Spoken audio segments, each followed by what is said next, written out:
শেখ হাসিনা সেটা বেগম জিয়াকে দিয়ে পারা যায়নি। এটাই হচ্ছে তার দেশপ্রেম, এটাই হচ্ছে তার দেশকে ভালোবাসার এক বিরাট অবদান, যেটা কোনোদিন এই দেশ পাবে না। তার মৃত্যুর সাথে সাথে কেন যেন মনে হলো যে আমরা অভিভাবকহীন হয়ে গেলাম। মাহারা সন্তান যেমন এক ধরনের হতাশায় ভোগে, মহারা সন্তান যেমন নিরুপায় মনে করে, ঠিক আমরাও এখনো কিন্তু সেটা বোধ করছি। আমাদের কাছে এখনো খাখা লাগে। বেগম জিয়া নেই আমাদের কাছে। কমপক্ষে একবার সন্ধ্যার পরে গুলশান কার্যালয়ে আসতে তো দেখা পাবো।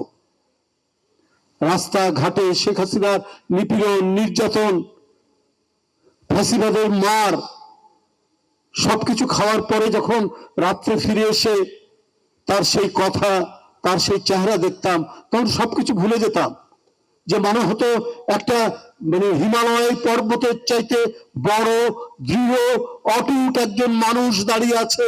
সে যেন গোটা জাতিকে আগলে রেখেছে, তার স্বাধীনতাকে আগলে রেখেছে, তার সার্বভৌমত্বকে আগলে রেখেছে, তার জীবন এবং সম্পদকে আগলে রেখেছে। এই বিশাল এক পর্বত সম একজন নারী, একজন মানুষ, একজন মহিলা। বন্ধুরা আমার, আজকে যারা তার এই জীবন কর্ম নিয়ে যে কাজটি করছেন, আমি তাদেরকে আমার অন্তরের অন্তঃস্থল থেকে কৃতজ্ঞতা জানাচ্ছি।